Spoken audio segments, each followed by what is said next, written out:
Campbell. Tough day today. Wind guides didn't favor American Magic by any stretch. Can you take us through that first start and difficulties in getting the 40s on a foil in challenging conditions?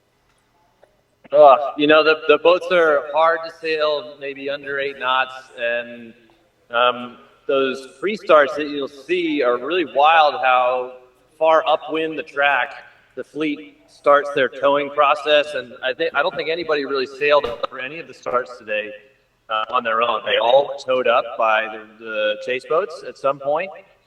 Getting the boat towed up, positioned correctly, so you only have to point to somebody else, kind of ends up being a major factor when conditions are marginal, because you have to do those pre-start maneuvers in a less than ideal spot. You risk coming off, and you see how just catastrophic being off the foil can be in those conditions. So that's a bit we were up against. Yeah, and I would imagine, just like with every planing boat with foiling as well, if you can't push your apparent and drop down, you're stuck uphill of the start line.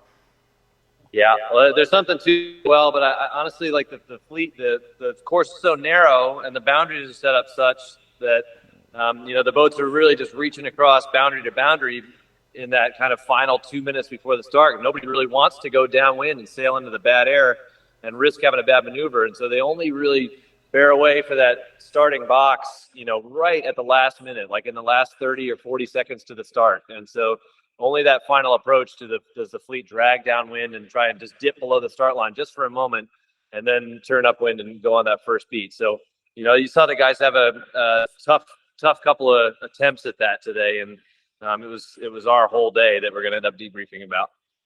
Yeah, no, I'm sure, but always looking for a good thing to take away. I know you had the same issues on the second start. Couldn't get down to it. Last one off the line at one point about 1,000 meters back of the lead. But address that clawback. I mean, pretty amazing in that elite field to be able to claw back 1,000 meters. So tactically and handling as well as the boat. Take us through that.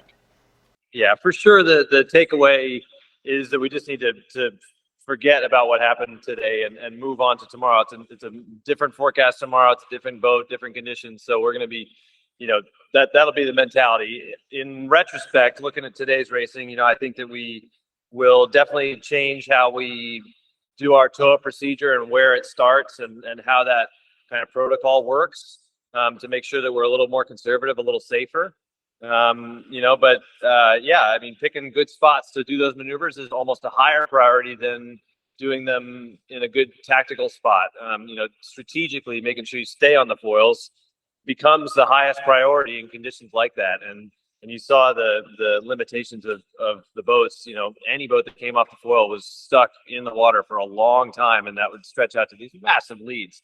And for us to come back into that second race and be right there, fighting with the top part of the group, and to have another mistake like that take us off the foil again is definitely a bummer. But like you said, we can look at the performance of the boat and how the guys are sailing it and what decisions they're making when we are in a racing mode as a really positive takeaway from the day.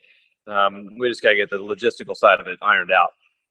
Right. So were there any mechanical or electrical issues on the boat? I mean, the team's been really good in light air. People have been asking that question a little bit, but best team in the world as well. So it had to be more than just swirls of wind and just lots of challenges involved. It's a challenging condition for sure. I don't think that we have anything specifically we can point to.